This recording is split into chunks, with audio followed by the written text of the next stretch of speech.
About the Carpenters, we've only just begun. On 66 NBC, and it's Sunday evening with Mr. Music Norman Nite, rocking out till 10 o'clock, featuring the sound of the Carpenters on 66 NBC. Oh yes, wait a minute, Mr. Postman. A big hit for the Marvelettes, and then a big song for the Carpenters. Please, Mr. Postman, at 9:20 on a Sunday evening with Mr. Music Norman Nite, rocking out on the Night Train Show on 66 NBC. Chatting with the Carpenters right now. Got a question for Richard. I'd like to know, from whom did you really learn the most about show business? See, we learned a lot from Herb Alford. Yeah. He had been through it, and he wanted to, have it nice. So we sort of ended up, with his label, of course, and but with his manager and his agent, and. Well, see, what had happened when we signed personally to Herbie, and the only act before that had been like that was Sergio. So we were the second, and I remember sitting in his office, I'll take it without, and he's saying, now look, this, and this, and right down the line is going to happen when you hit. And we're saying, who's going to hit? I mean, where are we going? Who's got, tickets dying. But I can remember every word he said, and like he had been through it. Like Richard had said, he had covered every angle. He had been through everything that had to be through. And he called every shot right down the line. He said, when this happens, this will follow. When this area opens up in the business, this will follow. And he wanted to learn from his experience. Right. And what had happened, he didn't want to, in this business, you can get taken overnight. So Herbie wanted us to have his management, which is Sherwin. He wanted us to have his agent. And everybody that he was surrounded with, that he had been with for years, and that he trusted, and he knew was straight, he gave us to them. And, every direction that we could have gone wasn't, we didn't go unless Herbie checked it. And, all I can say is, thank heavens for Herb Alford, because, he protected us in every way.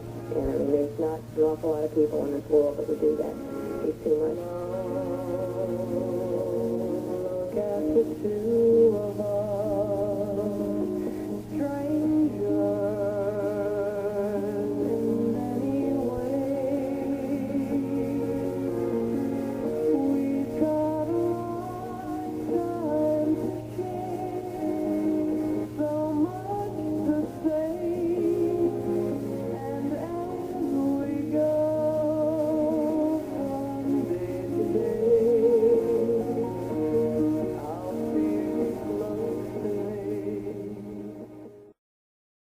Jim Meyer, our newsman in New Jersey, got a training, a parakeet. He's there with his wife, Pat, and Celia Morrison, the whole family, and they're listening to the Night Train Show. And maybe the parakeet will learn some of the great words of the Carpenters' big hit. 66 NBC right now, the Carpenters. I think it was yesterday, huh?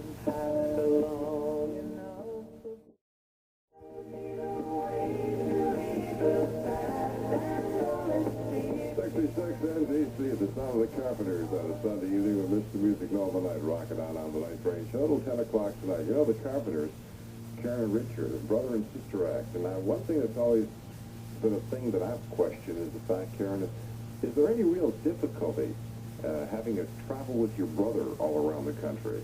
There's no problem. It's really, it's funny, because, there's, in the traveling road group of the Carpenters, the Carpenters there's two, but on the road there's almost, 24 of us? It's not that big. It was, it goes from 22 to 24. And that's including the whole group, which is, What's our backup group? 7 now. 7?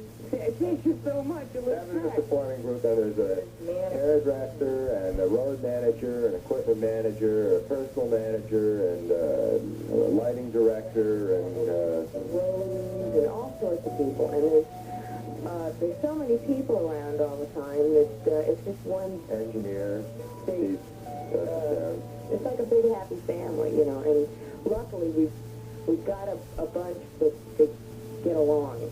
Talking to myself and feeling old. Sometimes I'd like to quit. Nothing ever seems to fit.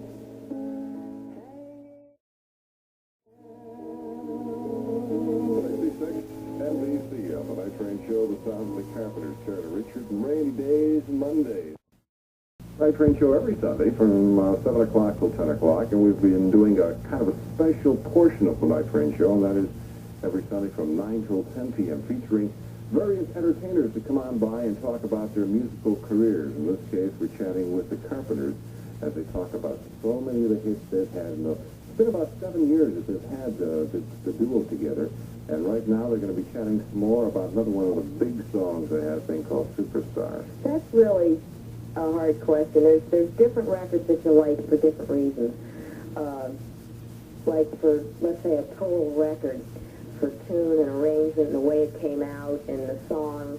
I think, what do we decide? Like either Begun or Superstar. Yeah. But like singing, I love Rainy Days. I like Sing because it's a happy song. And I love Goodbye to Love because of the way it came out. The song knocks me out.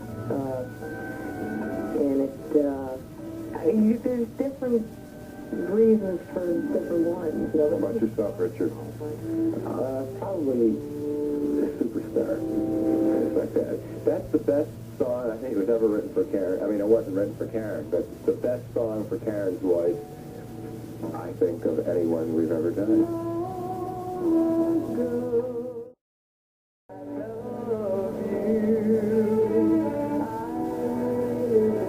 Some of the Carpenters on the Night Train Show and a thing called Superstar. That's what you are. 9:38 on a Sunday evening with Mr. Music Norman Night on this February 20th. And of course, tomorrow is a legal holiday, Washington's birthday, which means many people will have the day off. People that work in banks, government jobs. I think in most cases it's kind of like a holiday. So that means this Sunday, most people are out enjoying themselves, having a good time because of the legal holiday. It's kind of nice that way. You get yourself a nice 3-day weekend. But again, we've got the Carpenters with us, chatting about the musical sounds of their group over the years and all the hits that they've had. Karen and Richard, an interesting duo, and of course the songs that they've been talking about, like Rainy Days and Mondays and Superstar, for all we know, in a short period of time. You know what I'd like to find out from Karen is the goals that the two of you might have. As of now, the only goal that, you know, we both have to achieve, and it's the main thing, is to try and keep getting hit records. That's a job in itself, because, you know, I remember when we started, and you still hear it, you know, that all you need is one hit record. Baloney, you know, and they say, well, if you have one, anything you put out will sell. Well, that is the largest falsehood of, you know, in this business. As fast as you smash, you can flop. And each time you get a hit record, you got to work twice as hard to get another one, because, you know, this business changes every minute. And if you don't spend all your time staying on top of it, or, you know, thinking you're staying on top of it, you're going to be gone, man, you know, and that's a full-time job.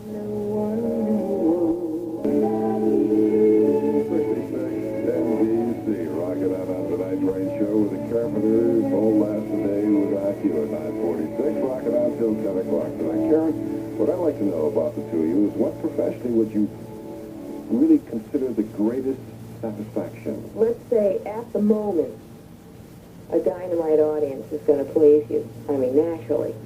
But as an overall, I mean, we've been lucky. I mean, we get an awful lot of great audiences. But, like Richard said, number one, without the record, you're not going to get an audience. And there is no feeling like a number one record or a gold record. I mean, that's, They're just so far apart, you really can't compare them. But There's some special place in your house where you have your gold record, the first one? Scattered all over the place. Next to the other ones. They're all lying. Well, in the den, there's my set, and he has his sets. And Yeah, we get one each, whenever we get one. We've got 11 so far, and so I've got a little part of the wall that's all made up for him. I mean, I'm so totally into the record business. I mean, oh, yeah, there's all over the house. in other words, I'm a trivia.